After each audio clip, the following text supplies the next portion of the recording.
बाप दादा का दिल तक इतना प्योर है, जो हल्की सी भी अपवित्र आत्मा उसमें आ नहीं सकती, एकदम प्योर है।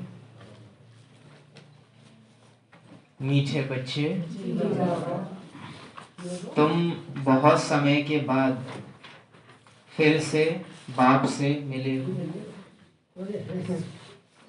इसलिए तुम बहुत बहुत सीखते हो।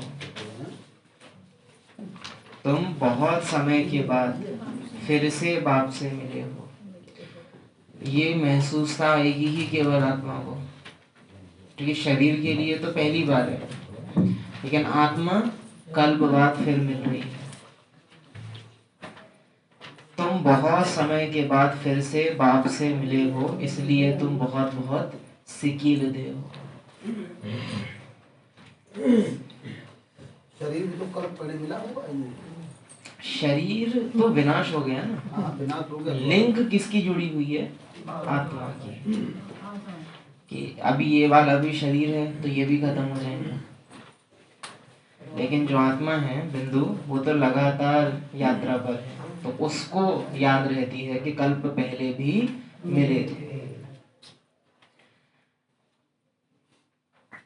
प्रश्न है, और ये भी हमको समझ होगे कि बाबा कल पहले भी मिला था, ये महसूस था भी आत्मा से ज्यादा जो बीके है और जो ब्राह्मण पार्ट है मुझ आत्मा के अंदर, उसको है। क्योंकि आत्मा की एक्चुअल अनुभूति तो ये है कि मैं और बाबा कभी अलग हुए ही नहीं, तो कल बाद तो फिर मिलेंगे। लेकिन आत्मा का जो ब्राह्मण का पार्ट है वो क्या हुआ? देखो, ब्राह्मण से ये बना फरिश्ता, फरिश्ते से ये बना बिंदु, बिंदु से बना देवता, देवता से बना पूज्य, पूज्य के बाद फिर से कौन बना? ब्राह्मण। तो ये जो 5 स्वरूपों का चक्र ये लगा रहा है, इसको याद आती है कि मैं ये चक्र लगा किसके लिए रहा हूँ? बाबा। अनादि आदि ब्राह्मण फरिश्ता। बिंदु की तो एक्चुअल फीलिंग ये है कि मैं और बाबा तो कभी अलग है ही नहीं। फिर बी के पार्ट की फीलिंग है कि मैं बाबा का सिकीलधा, कल्प पहले बिछड़ा हुआ और अभी अभी मिला हुआ। और शरीर को तो कोई पहचान ही नहीं है, शरीर के लिए बाबा एकदम मेहमान, मतलब एकदम मेहमान क्या है ही नहीं, है ही नहीं उसके लिए वो। प्रश्न है, अपनी स्थिति को एक रस बनाने का साधन क्या है? दिल के अंदर एक बाबा, दिल के अंदर एक बाबा के अलावा और कोई होगा तो एक रस अवस्था कभी नहीं रहेगी, क्योंकि कोई भी आत्मा हो उसकी स्थिति एक रस कभी हो नहीं सकती। और दिल अंदर जो बैठा होगा उसकी अवस्था से मेरी स्थिति प्रभावित होगी। उत्तर है, सदा याद रखो, जो सेकंड पास हुआ ड्रामा, जो सेकंड पास हुआ ड्रामा, कल्प पहले भी ऐसे ही हुआ था। अभी तो निंदा स्तुति मान अपमान सब सामने आना है, और ये आना है, निंदा स्तुति मान अपमान सब। हम स्तुति के लिए तैयार हैं, निंदा के लिए नहीं। और निंदा किसको कहते हैं? बेवजह कोई कमी निकाल दे, बेवजह झूठे आरोप लगाए जाए, उसको कहते हैं निंदा। ये परिस्थिति तो आ रही है। और ऐसे समय में हल्की सी भी हलचल हमें फेल कर देंगी। अभी तो निंदा स्तुति मान अपमान। अच्छा, अपमान और निंदा में क्या अंतर है? क्योंकि बाबा अलग अलग यूज कर रहे हैं तो कुछ अलग मायने तो होंगे। तो निंदा किसको कहेंगे? अपमान।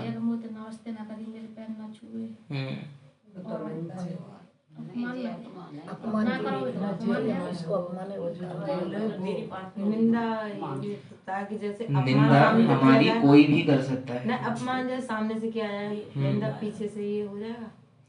हाँ, ये भी समझ सकते हैं। छोटे छोटे तो कई सारे पॉइंट्स निकलेंगे। मूल बात है, निंदा सब कर सकते हैं, अपमान केवल उनसे होता है मुझे जो मेरे अपने होते हैं।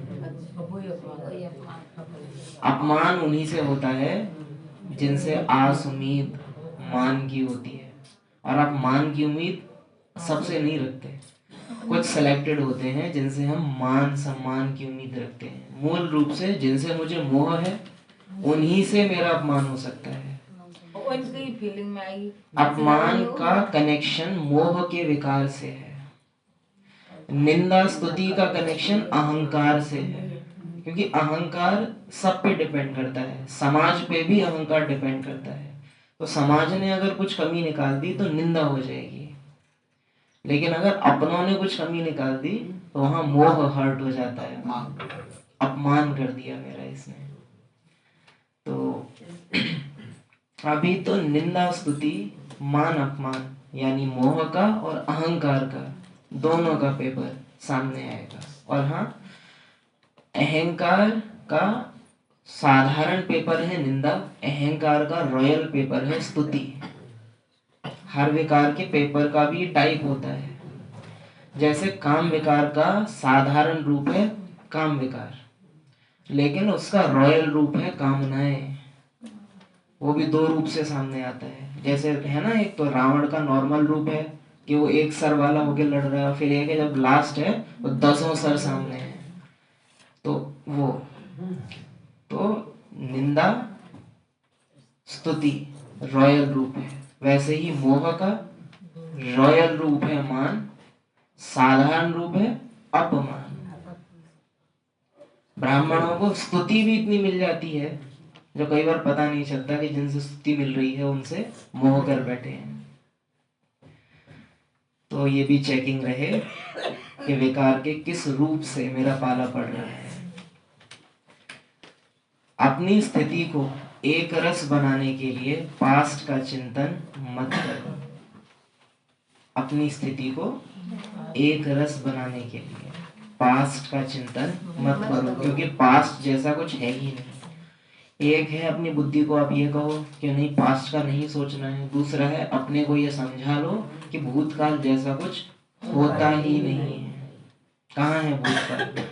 कहीं नहीं है, बस मेरे मन में है। जो चीज इन आंखों से दिखाई नहीं देती उनको इन मामलों में याद नहीं करना है।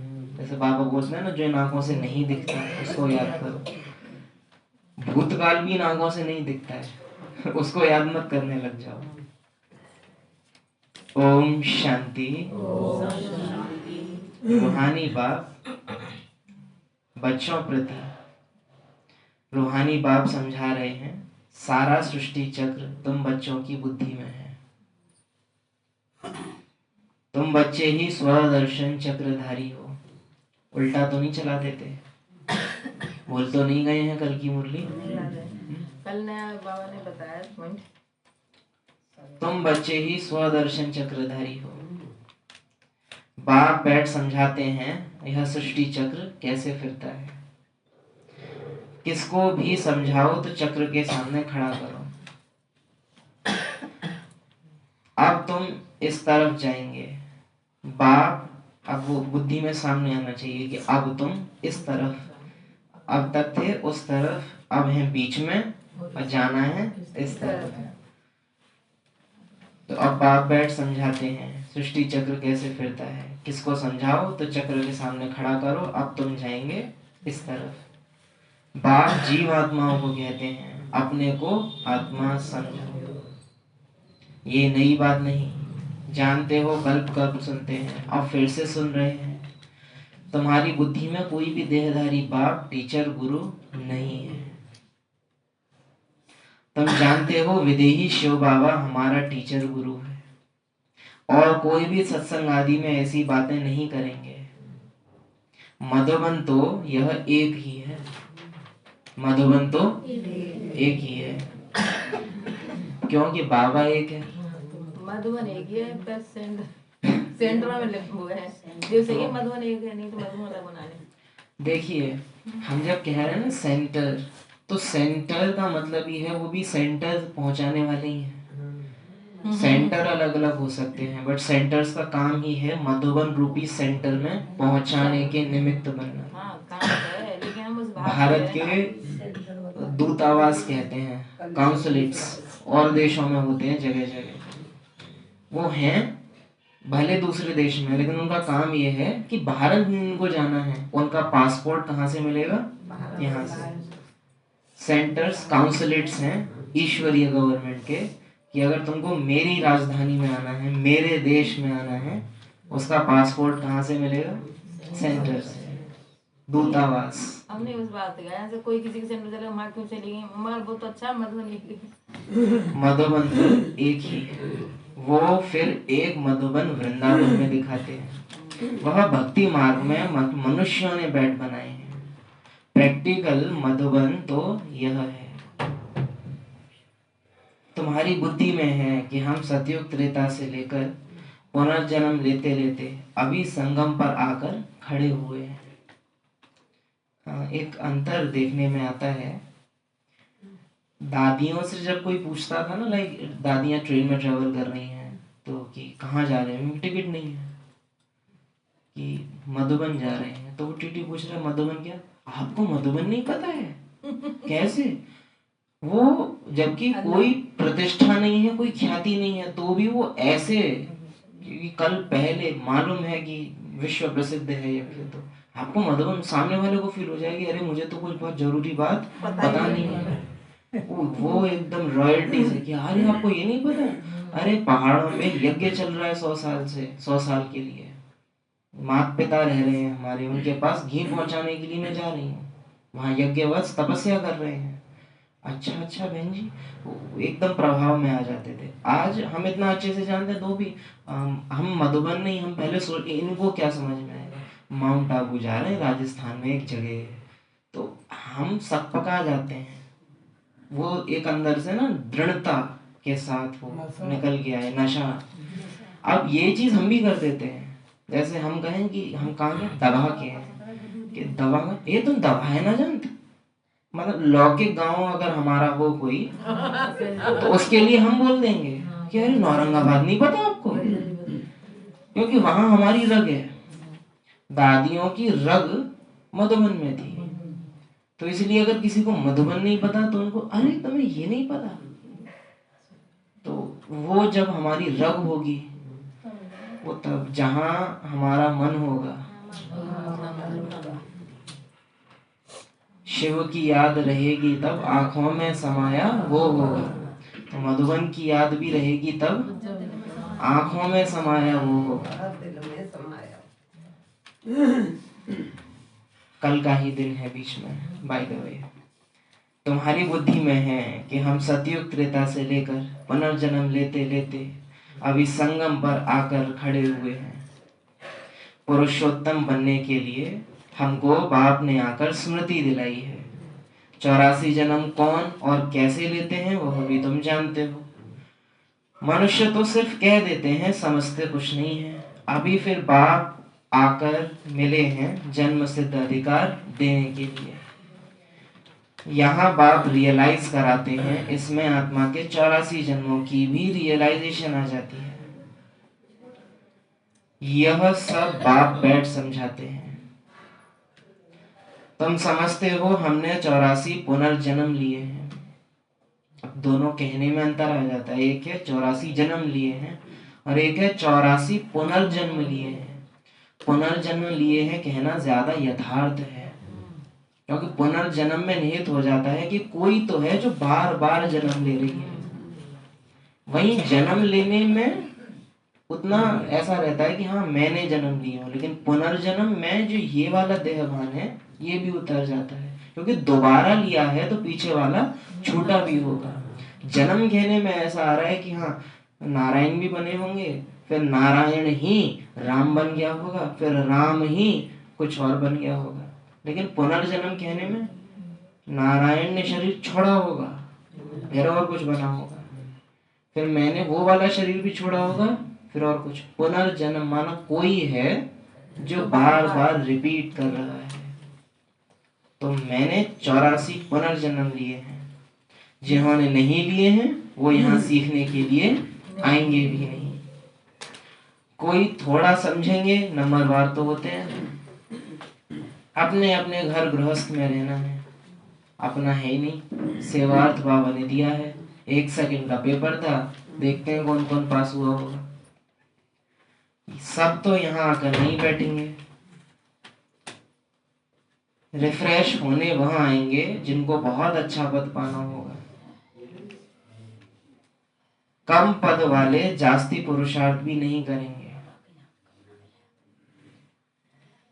कम पद वाले जास्ती पुरुषार्थ भी नहीं करेंगे। ये भी हमें याद रहे, जब हम किसी से उम्मीद लगा रहे हैं ना पुरुषार्थ की, याद रहे कल पहले जितना बने हैं उतना ही बनेंगे। क्योंकि कई बार क्या होता है, कोई आत्माएं हैं जिनसे हमको बहुत उम्मीद है कि अरे ये तो बहुत ऊंचे जाएंगे, वो कई बार उनसे भी गलती हो जाएंगी, और ऐसी जिनकी हमने उम्मीद नहीं की होगी। ऐसे समय में दिल शिकस्त ना हो जाओ। तो सुप्रीम सर्जन वो भी सुना रहा है कि क्या युक्ति है उसकी, कम पद वाले जास्ती पुरुषार्थ भी नहीं करेंगे, जिसने जितना पुरुषार्थ कल पहले किया है उतना ही करेगा। ये रहस्य है कि अगर ज्यादा स्टेज ऊंची भी हो जाएगी ना किसी की, तो कोई ना कोई विघ्न आके उतनी ही हो जाएगी जितनी की कल पहले होनी है। ये राज है ड्रामा का, हूबहू रिपीट होता है। क्या इसका मतलब ये है कि अब मैं गलती कर दूं फिर विघ्न आ जाए और फिर मैं कह दूं कि अरे कल पहले भी कम पद होगा ना मेरा, इसलिए ड्रामा ने जानबूझ के गिरा दिया? ऐसी मूर्खता भी नहीं करनी है। वो तो मुटने की ही कोशिश करो। ड्रामा को जो करना है जोड़ घटाओ अपने आप कर लेगा। ये याद रखना, ये बात ठीक है कि कल पहले जितना हुआ है ड्रामा उतना ही करने देगा, लेकिन उसको गिराने का मौका क्यों दो? वजह तो आप ही दोगे ना, बेवजह ड्रामा भी कुछ नहीं करेगा। अपने विचार ऐसे मत बनाओ।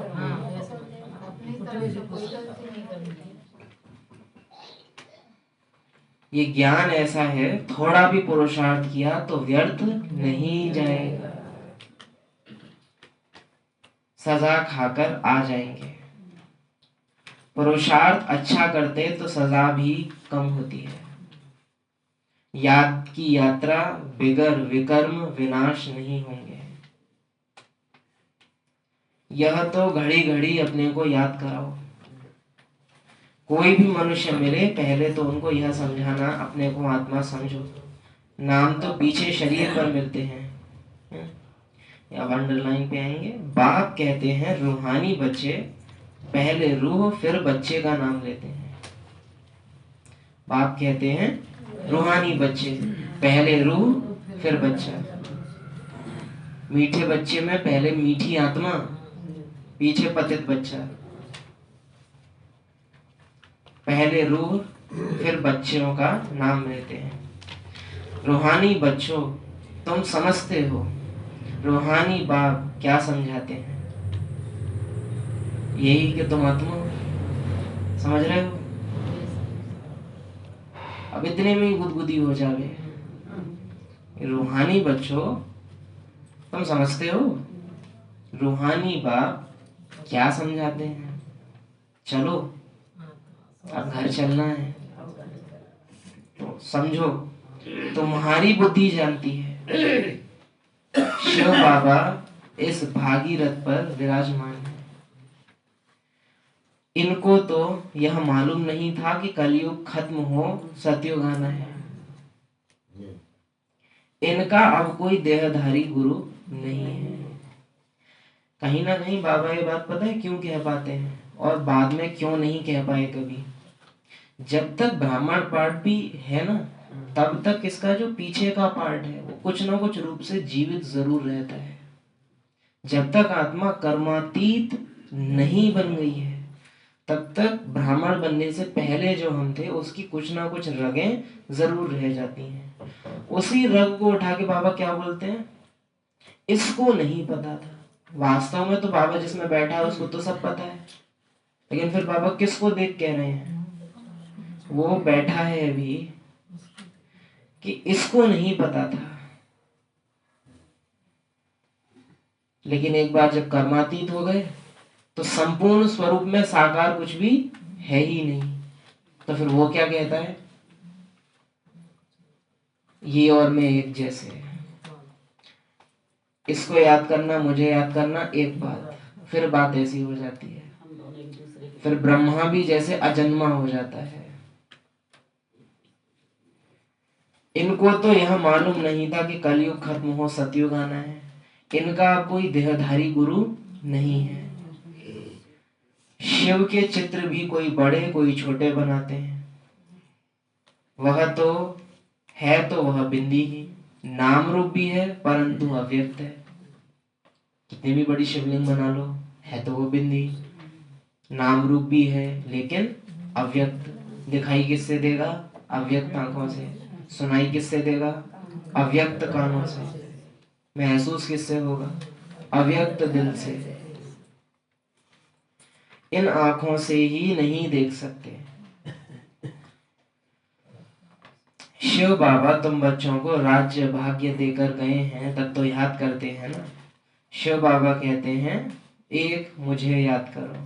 किसकी स्तुति नहीं करनी। आत्मा की बुद्धि में कोई देह याद न आए, तो बाबा कह रहे हैं स्तुति देह के आधार पर नहीं करनी है। स्तुति देह के आधार पर नहीं करनी है।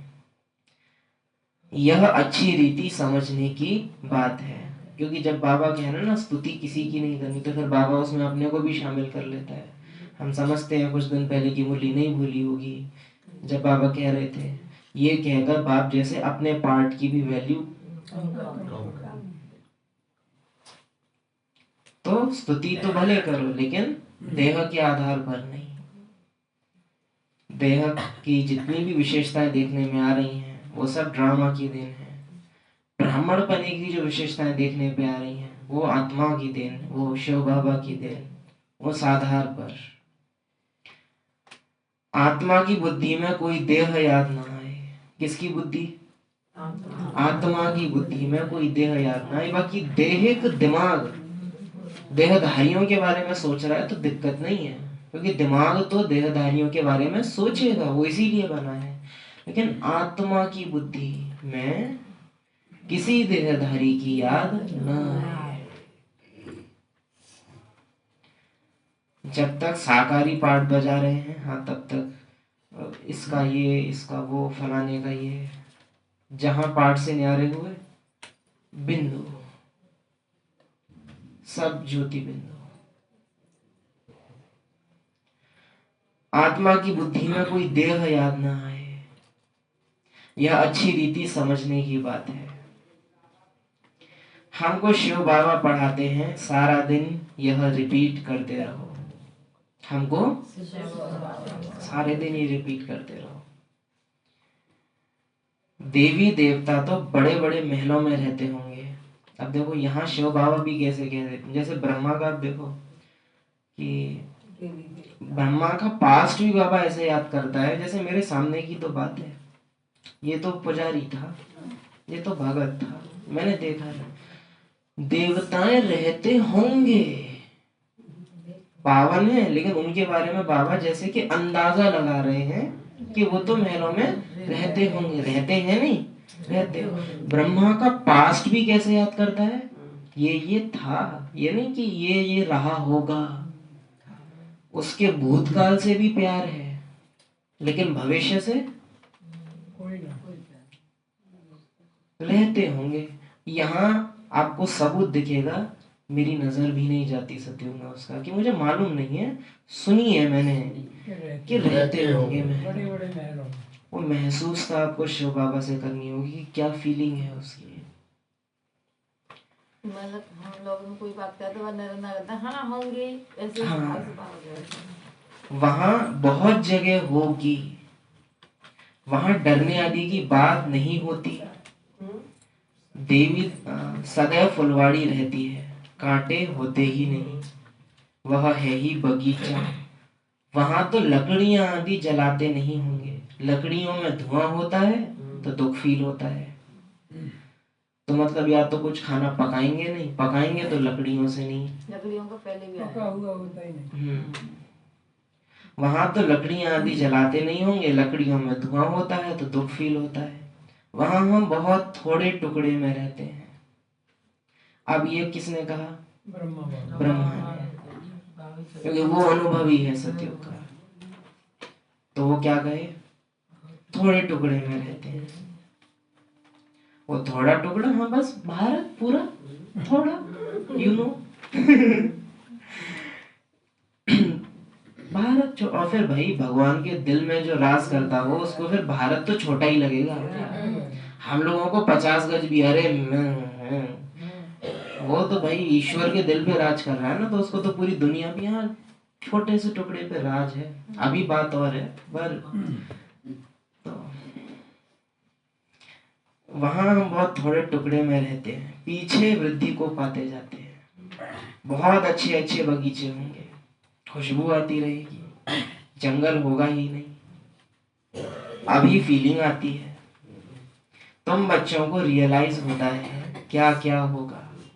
अब इतनी देर बाबा बोल रहे थे बहुत अच्छे अच्छे बगीचे होंगे, मधुबन याद आ रहा है, खुशबू आती रहेगी। कल ही बात कर रहे थे कोई से, वो बोल रहे थे मधुबन में जो सुबह सुबह खुशबू आती है। अच्छा सुबह ही सुबह क्यों आती है, क्योंकि बाद में खाना वाना खा लेते हैं ना, तो फिर उसकी सुबह सुबह रात को किचन बंद रही है मधुबन की खुशबू आ पाती है। तो सुबह सुबह जो खुशबू आती है, तो फिर हमको गीत याद आ गया था फिर, संदली पवन चली जो संदली से होके गुजरी, वो शांति स्तंभ छूकर सारे जहां में बिखरी। तो हम कह रहे थे वो वहां से बिखर के आपके पास पहुंच जाती हो गई, यहाँ भी आपको आ जाएगी अगर आप चाहो ना, अच्छी स्थिति हो, वो खुशबू यहाँ भी आ क्योंकि वो जाएगी। तो महसूसता की बात है। सुबह को वातावरण ही अलग है बिल्कुल। मधुबन का भी हम बता दें, भले मधुबन मधुबन हो, लेकिन मधुबन का भी अमृत वेला वो विशेष होता है। 24 घंटे में मधुबन की भी अपनी एक सतोर जो है, वो अमृत वेला सबसे बेस्ट है। अच्छे अच्छे फूल खिलता है। हाँ, तो वहां तो लकड़ियां आदि, खैर तुम बच्चों को रियलाइज होता है क्या क्या होगा, कहाँ हम रहते हैं। इस समय यह स्मृति रहती है, तब नहीं होगी, अभी है। चित्रों को देखो, तुम कितने खुश नसीब हो, वहां दुख की कोई बात नहीं होगी। हम तो स्वर्ग में ही थे, फिर नीचे उतरे, अब फिर स्वर्ग में जाना है, कैसे जाएं, रस्सी में लटक कर जाएंगे क्या। हम आत्माएं तो रहने वाली हैं शांति धाम की। अब इतनी देर लगती है ब्रह्मा को शिफ्ट करने में, हम तो जाएंगे, हमको तो फीलिंग आती है, वो वहां बगीचे कितना सुंदर। अरे कैसे जाओगे, हम तो आत्माएं हैं, जाएंगे पहले शांति धाम। आत्माएं तो रहने वाली हैं शांति धाम की। आखिरी एक दिन अखबारों में भी पढ़ेगा, मतलब स्वर्ग की बात कर रहे हैं तो ऐसे कि अरे कितना प्यार है इन्हें स्वर्ग से, और न्यारे होने में कितनी देर लगी। हम आत्माएं तो रहने वाली हैं शांति धाम की, कोई स्वर्ग में रहने वाली नहीं है। कितना भी सुंदर हो, गेस्ट हाउस ही है, घर घर ही है।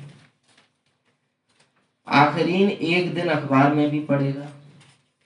अभी तो स्तुति निंदा मान अपमान सब सामने आता है। जानते हैं कल पहले भी ऐसे हुआ था। जो सेकंड पास हो गया उसका चिंतन नहीं करना होता। अखबारों में कल पहले भी ऐसे पढ़ा था, फिर पुरुषार्थ किया जाता है। हंगामा तो जो हुआ था सो हो गया, नाम तो हो गया ना। अब देखो बाबा क्या कह रहे हैं, हंगामा हुआ पर नाम तो हुआ ना। अभी कुछ ही दिन पहले बात कर रहे थे कि भले कुख्यात हुए विख्यात हुए कुछ भी हो, लेकिन ख्याति हो गई, फेमस तो हो गए ना। पब्लिसिटी होनी थी, नेगेटिव हो पॉजिटिव हो, पब्लिसिटी तो हो गई, सबको पता चल गया। हंगामा तो जो होना था सो हो गया, नाम तो हो गया। अब ये है बाबा कल्याण, फेमस तो हो गए ना। और ढंग की बात इतनी जल्दी नहीं फैलती, जैसे आप लोग भी पॉइंट्स थोड़े ना सुनाओगे एक दूसरे को, लेकिन अभी कुछ हो जाए यहाँ तो पूरे सेंटर को पता चल जाएगा। जो नहीं आए हैं उनको भी पता चल जाएगा, पता है तो नहीं वो, तो वो सब पता चल जाता है। तो ये आप देख सकते हो, बाबा जानता है हम सबको, जानी जानन हार बाबा, उसको पता है। तो कि यज्ञ के शुरू में नाम नहीं होना चाहिए, बदनामी होनी चाहिए। इस तरीका अच्छे से काम करता है। तो जो सेकंड पास हो गया उसका चिंतन नहीं करना होता। अखबारों में भी कल पहले पढ़ा था, फिर हंगामा हुआ तो हुआ, नाम तो हो गया ना। फिर तुम रिस्पॉन्ड करते हो। कोई पढ़ते हैं, कोई नहीं पढ़ते हैं, फुर्सत नहीं मिलती और कामों में लग जाते हैं। बाबा को भी एक दिन फुर्सत नहीं मिलेगी।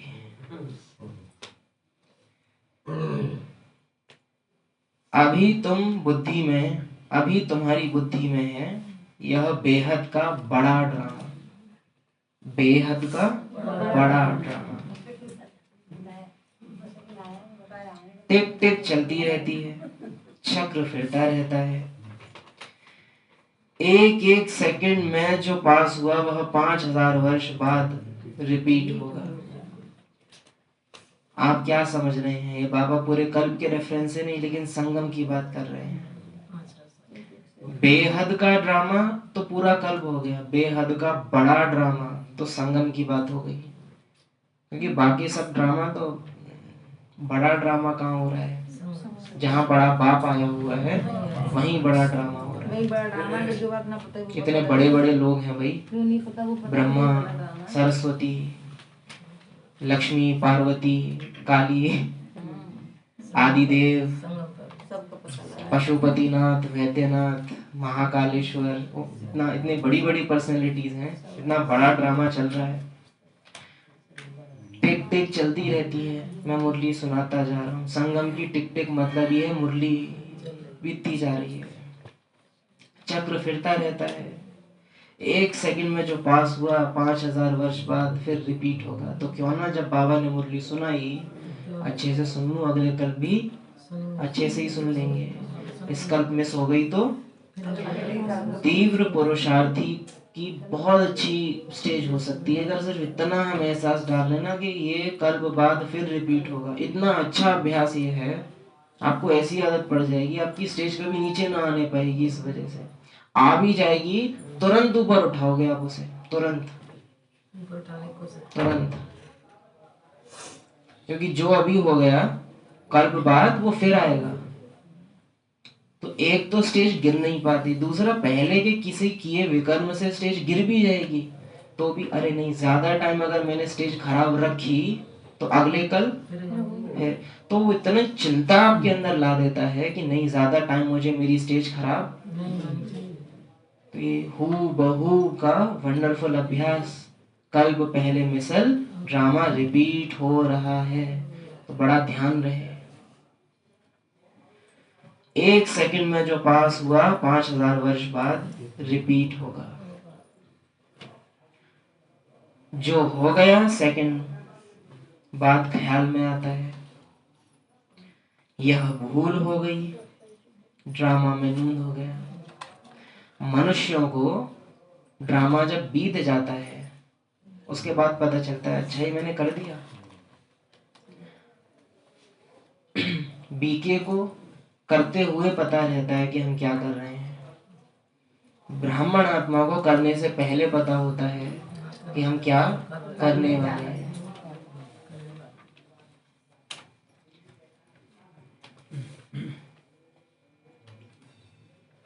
जो हो गया सेकंड बाद ख्याल में आता है यह भूल हो गई, ड्रामा में नूंद गया। कल्प पहले भी ऐसे ही भूल हुई थी, पास्ट हो गई, अब फिर आगे के लिए नहीं करेंगे। और जो बैठ के रोए ना ज्यादा, हाय हमसे गलती हो गई, हाय हाय हाय हम क्या करें, एक्चुअली उसका प्लान है दोबारा करने का। मुरली की जो लाइन ज्यादा अच्छी लग जाती है उस पर अंडरलाइन करते हैं ना। अगर कोई अपनी गलती को जरूरत से ज्यादा ही अंडरलाइन कर रहा है, और ये भी देखो गलती किस वजह से हुई उस पे अंडरलाइन करने से ज्यादा गलती हो गई अगर इस पे अंडरलाइन है, उसके अंदर प्लान बन रहा है दोबारा करनी है तो अच्छे से अंडरलाइन कर दूंगा।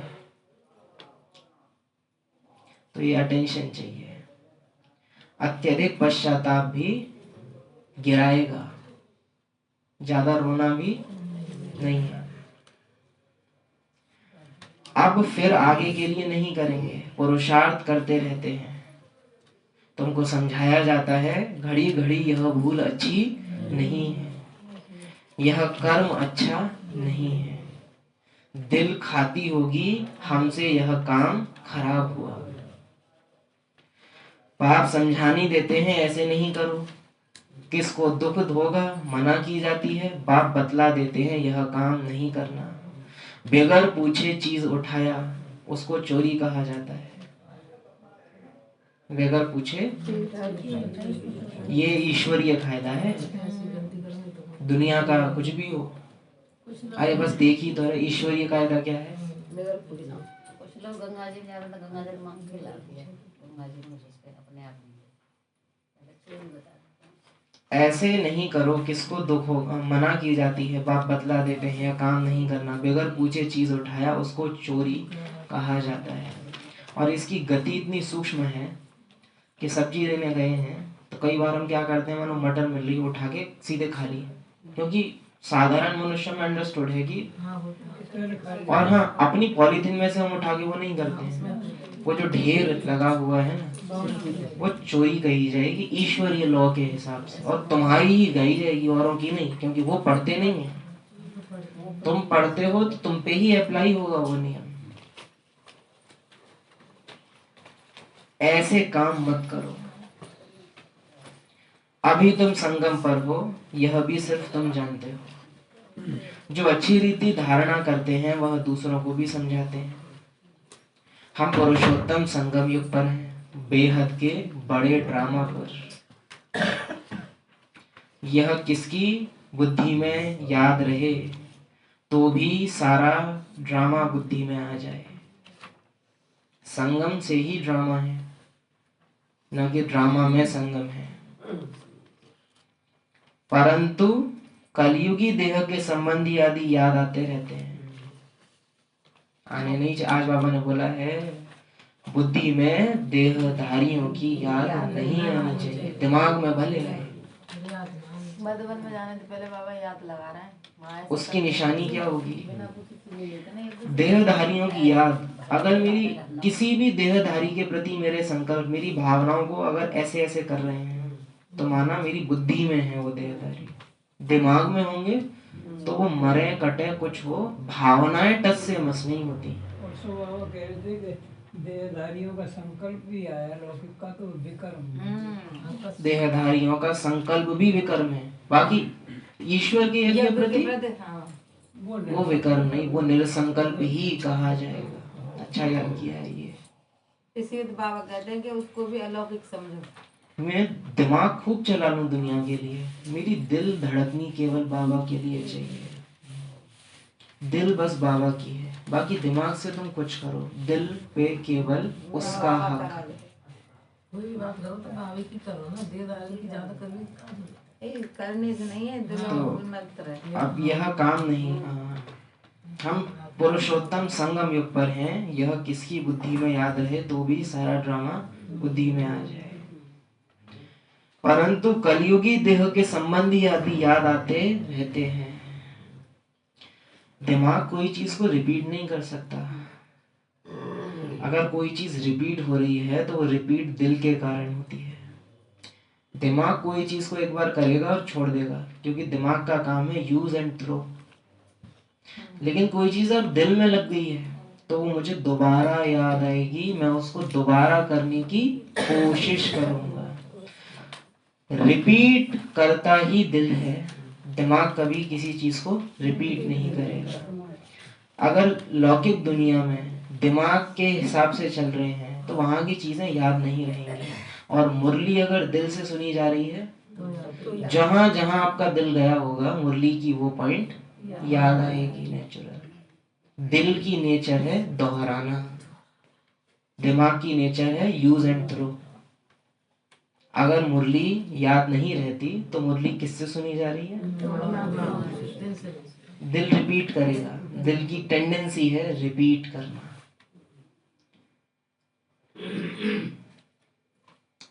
परंतु कलयुग के संबंधी आदि याद आते रहते हैं। बाप कहते हैं तुमको याद करना है एक बात को, अच्छा मीठे मीठे सिकिलधे बच्चों प्रति बाप दादा का याद प्यार। बेहद के बड़े ड्रामा का राज समझाने वाले, सूक्ष्म चोरी का राज समझाने वाले, हू बहू का अभ्यास कराने वाले, देहधारियों से दिल निकालने वाले,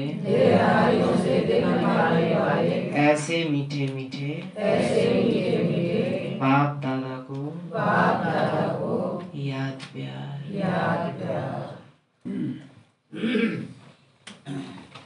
सदा याद रखो। दिल ही याद रख पाएगा सदा। सदा याद रखो। जो सेकंड पास हुआ ड्रामा। आज का मुख्य अभ्यास ड्रामा।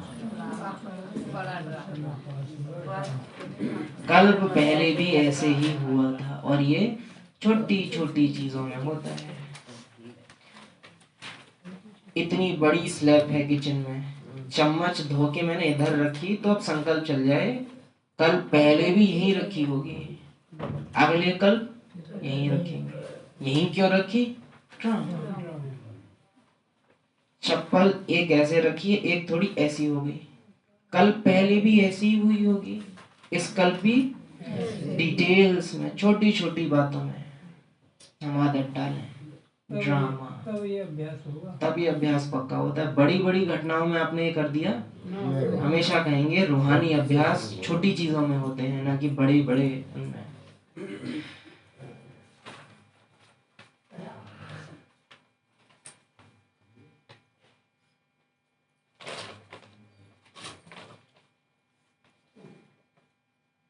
एक दृष्टिकोण है, बाबा मेरे लिए सारथी और मैं रथी, है ना, कि वो कि कृष्ण और पीछे अर्जुन।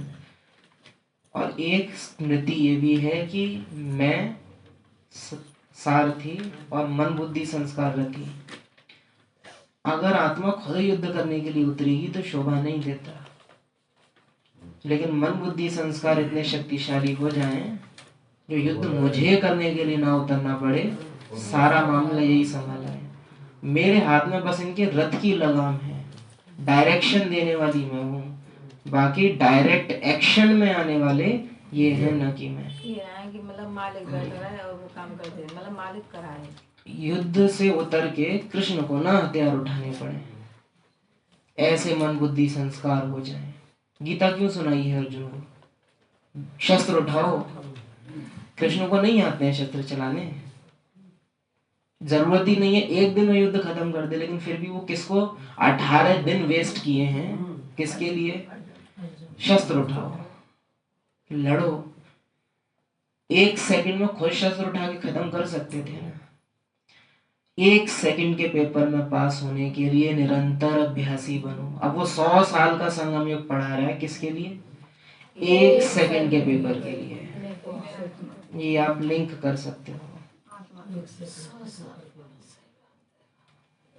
हे अर्जुन बनो बाबा के आगे, लेकिन आत्मा भी बुद्धि को कह रही है, हे अर्जुन बनो मेरे लिए। मैं तुमको गीता ज्ञान सुनाती हूँ। सर्वधर्मानि परित्यज्य मामेकम शरणं व्रज। पर तूने जितने भी पाप किए हैं, मैं उन सब से तुझे मुक्त कर दूंगी, मैं तुझे माफ कर दूंगी। पर जो तू बुद्धियों में भटकती रहती है, उन सबको छोड़ मेरी शरण में आ जा। आत्मा भी कह रही है मन बुद्धि संस्कार से, हे अर्जुन बनो।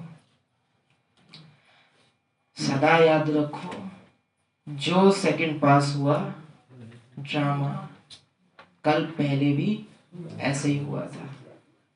किसी भी देहधारी की स्तुति नहीं करनी है, देहधारी को देहधारी समझ कर स्तुति नहीं करनी है।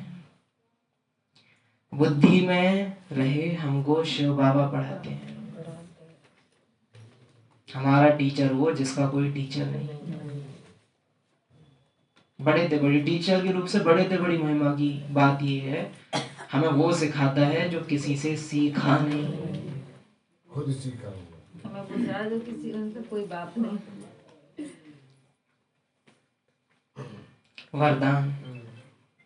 शुद्ध संकल्प के व्रत द्वारा वृत्ति का परिवर्तन करने वाले। वंडरफुल है।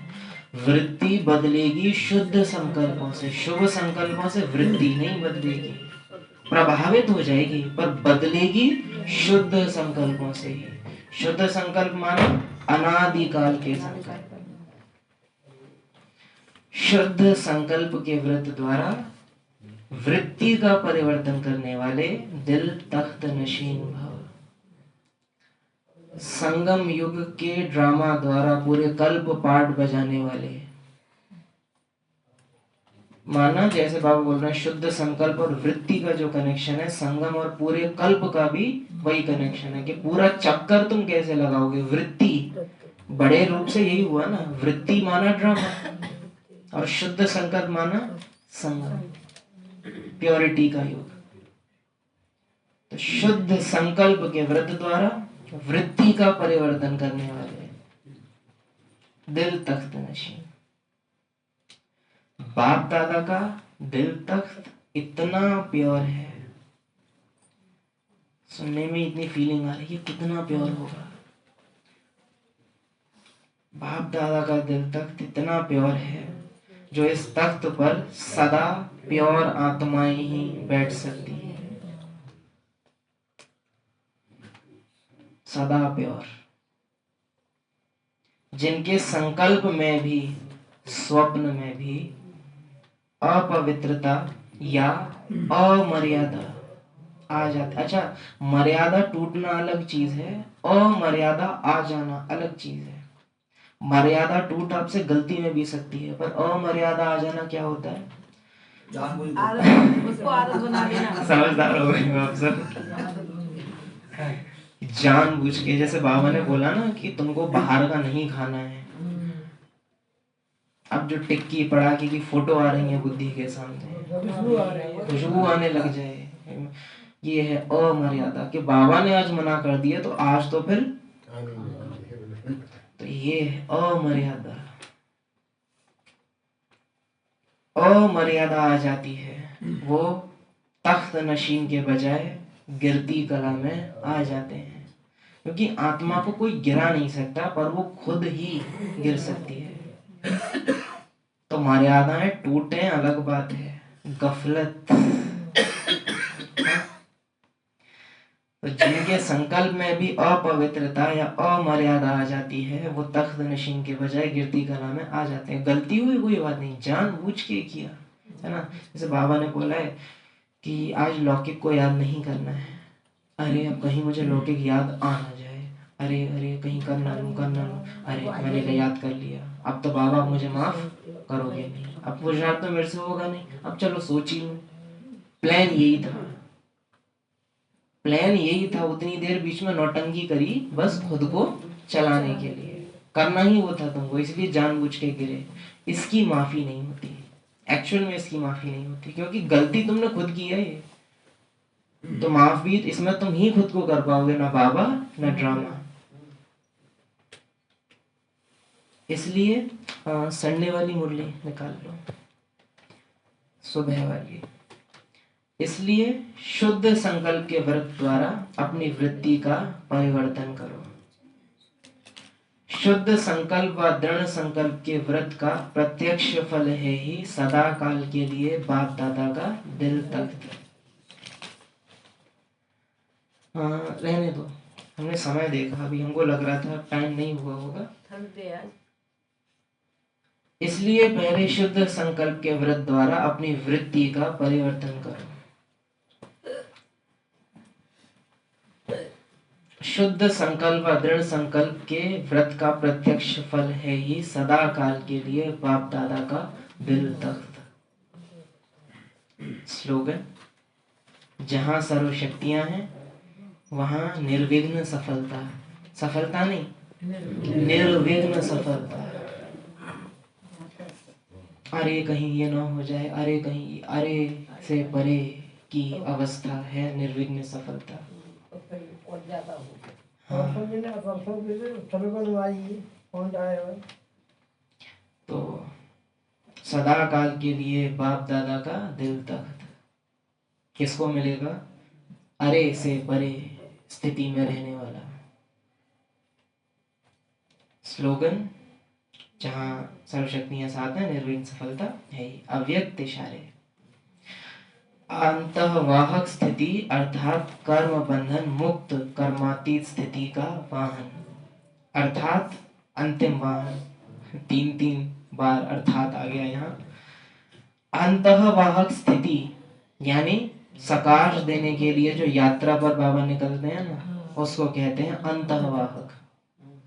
हम याद करके वतन जा रहे हैं, उसको भी अंतःवाहक नहीं कहेंगे, लेकिन जब सेवा अर्थ बाबा घुमाए उसको ही कहते हैं अंतःवाहक। घर जाना घूमना नहीं है, यहाँ जब हम सेवा के लिए निकल रहे हैं उसको कहेंगे घूमना। अंतःवाहक स्थिति अर्थात कर्म बंधन मुक्त कर्मातीत स्थिति का वाहन, अर्थात अंतिम वाहन।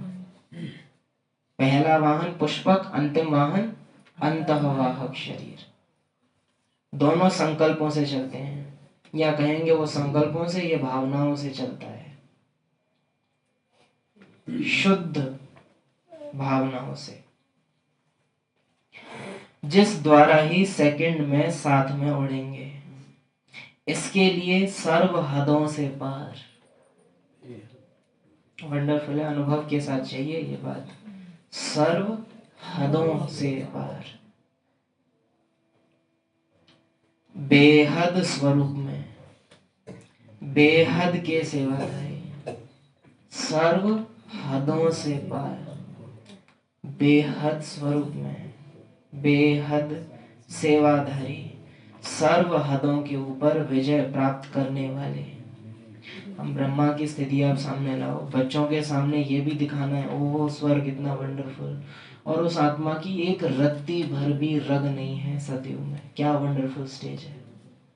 हम लोग तो ये कर देते हैं कि अरे देखो ही मत जो नजर जाए, लेकिन वो स्टेज क्या है? देखेंगे लेकिन नजर नहीं जाएगी।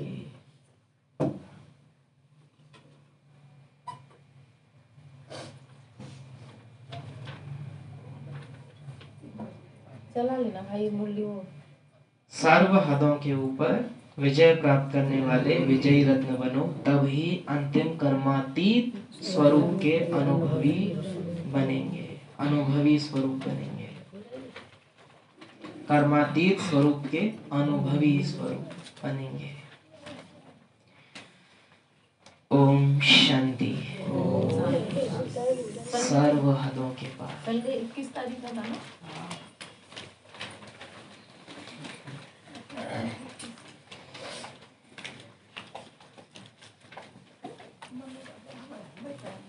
चाहे ऑनलाइन वाले हैं या ऑफलाइन वाले, सभी के लिए ये बात इम्पोर्टेंट है।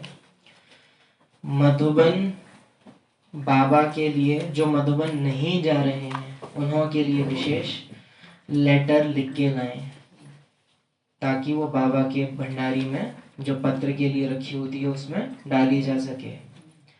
उम्मीद करते हैं कि सबके दिल में कुछ ना कुछ होगा ही बाबा को भेजने के लिए। ज्यादा ज्ञानी न बनने की विनती की जाती है कि अरे हम तो बस यहीं दिल ते कह देते हैं, बाबा को बन जाते। इतने ज्यादा ज्ञानी मत बनना, थोड़े कम ज्ञानी बनना, लेटर लिखना।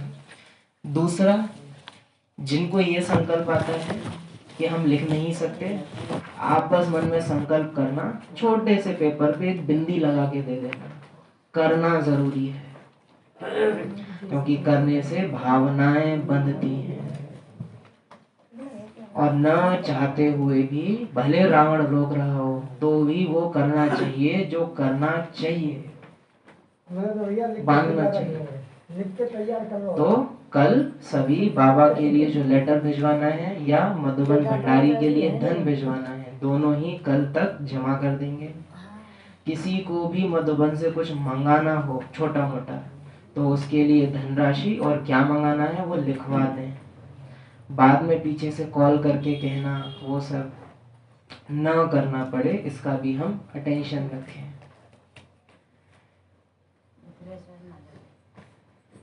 तो ये विशेष अटेंशन रहे, जिन जिनकी यज्ञ सेवा बकाया हो, बकाया माना 3000 आ गए हैं लेकिन 500 रुपीज रह गए हैं, वो उनको जल्दी से जल्दी जमा कर दें। अच्छा, ओम शांति। कल क्या तारीख होगी? कल 26 और 27, बस ये 2 दिन की और क्लास, तो वंडरफुल स्थिति में आए, क्योंकि उसके बाद फिर 1 साल बाद ही क्लास करेंगे।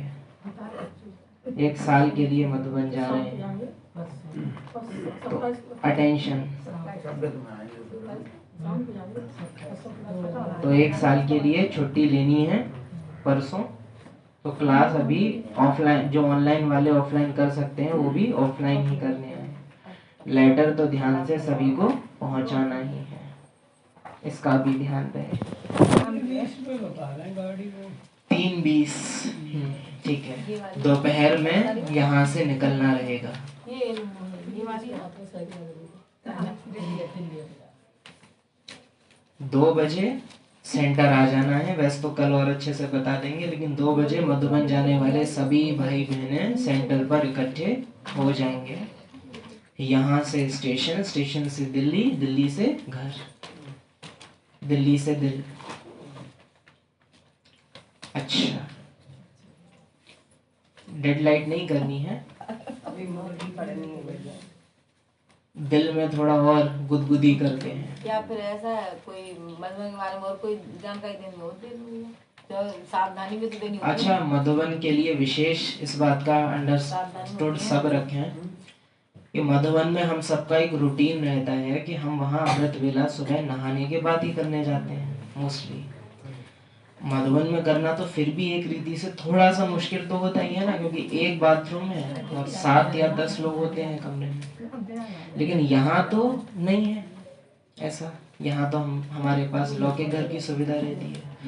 मधुबन जाने से कुछ दिन पहले हमको अपने आप से उस रूटीन में आ जाना चाहिए जो हम मधुबन में फॉलो करते हैं, ताकि वहां जाएं तो नेचुरल लगे। यानी कि 1-2 दिन जो बचे हैं, यहाँ भी अमृत वेला कैसे करना है?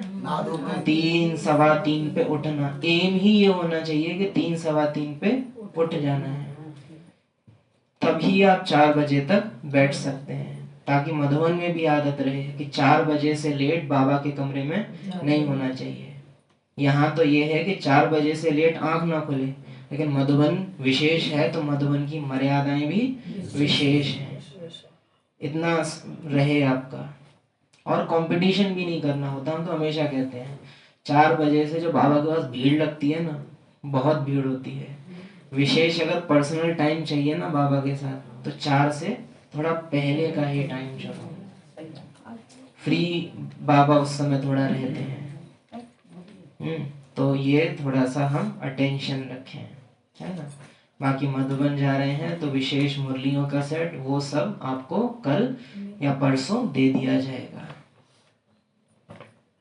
अभी जो भी मधुबन जाने वाले हैं, विशेष छुट्टियां ना करें, क्लास की जरूर आए।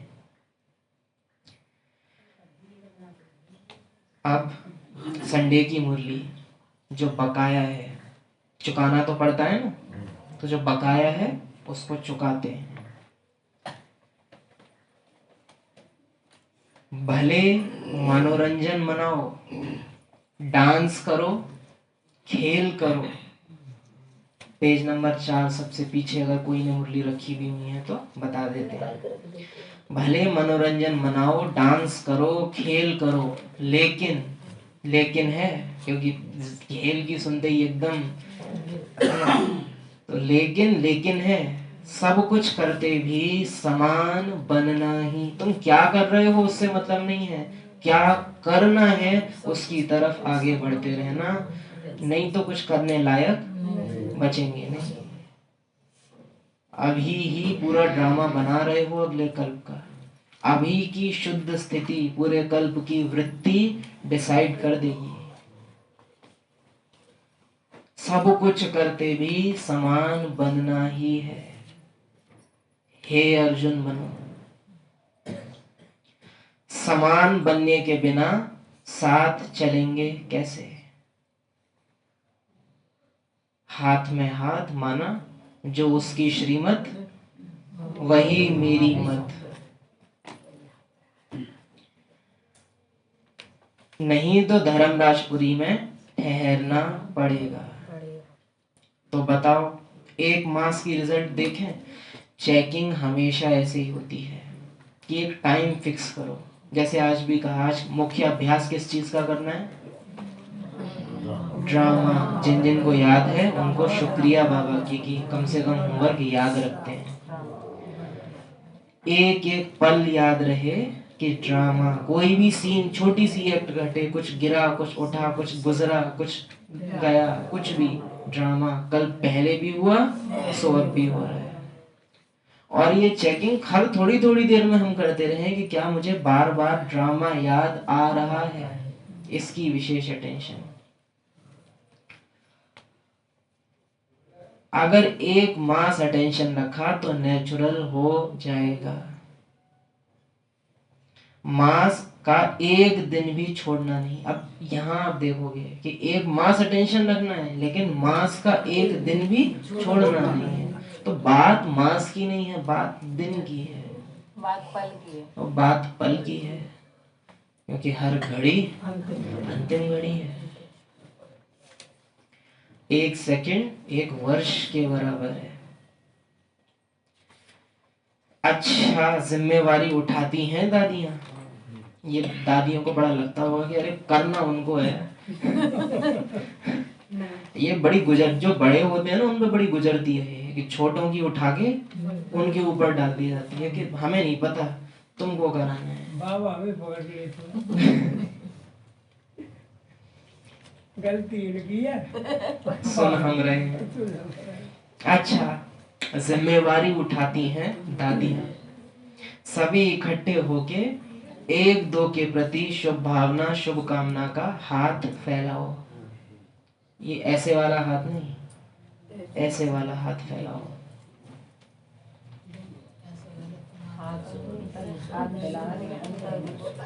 जैसे कोई गिरता है ना, तो उसको हाथ से प्यार से उठाते हैं। तो शुभ भावना और शुभ कामना का हाथ एक दो को सहयोग देके आगे बढ़ाते चलो। सिर्फ आप चेक कम करते हो, करके पीछे चेक करते हो। आज मुरली में एक छुपा हुआ पॉइंट था। मनुष्य आत्माएं करने के बाद सोचती हैं, बीके करते हुए सोचता है। ब्राह्मण आत्मा करने से पहले उसे पता होगा। जानकारी होती है हम क्या कर रहे हैं। इसी को कहा जाता है जो बिना कहे करे, जो इशारे से समझे। समय ना पढ़ाए लेकिन पाप पढ़ाए। इसी को कहते हैं यथार्थ जानना। इसी को कहते हैं यथार्थ। तो सिर्फ आप चेक कम करते हो, करके पीछे चेक करते हो। अब आप बदलोगे क्या? अब बदलोगे क्या? एक करके पीछे चेक करते हो गया ना, तो पहले सोचो पीछे करो।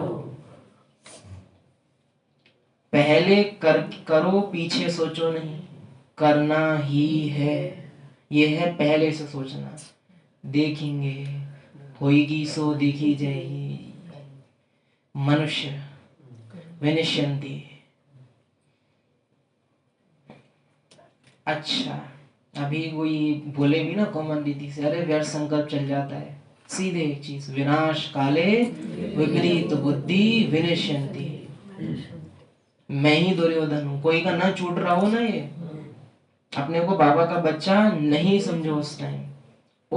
हम पता है ये बहुत बड़ी गलती है हमारी। जब हमें अपने को बाबा का बच्चा नहीं समझना होता तब हम समझते हैं, और जब हमें समझना होता है तब हम नहीं समझते। जब कर्मों का परिणाम सामने आए तो बाबा याद आ जाता है, और जब सत्कर्म करने की बारी आए तो बाबा भूल जाता है। फिर बाबा हम तो बच्चे हैं ना। फिर ये जो हम चालाकी करते हैं ना, रॉयल वाली, ये बहुत भारी पड़ती है, बहुत। क्योंकि तुम गलत टाइम पे गलत रिश्ता निभा रहे हो। बाबा को भी फिर गलत टाइम पे वो बन जाएगा। अगर तुम बाप को कर्म फल के समय बाप समझते हो, बाप उस समय अपने को धर्मराज समझता है, जिसका किसी से कोई रिश्ता नहीं है, वो है धर्मराज। ओके, अच्छा, तो धर्मराज आपसे रिश्ता ना निभाए ऐसी चालाकी नहीं करनी है। ओम शांति।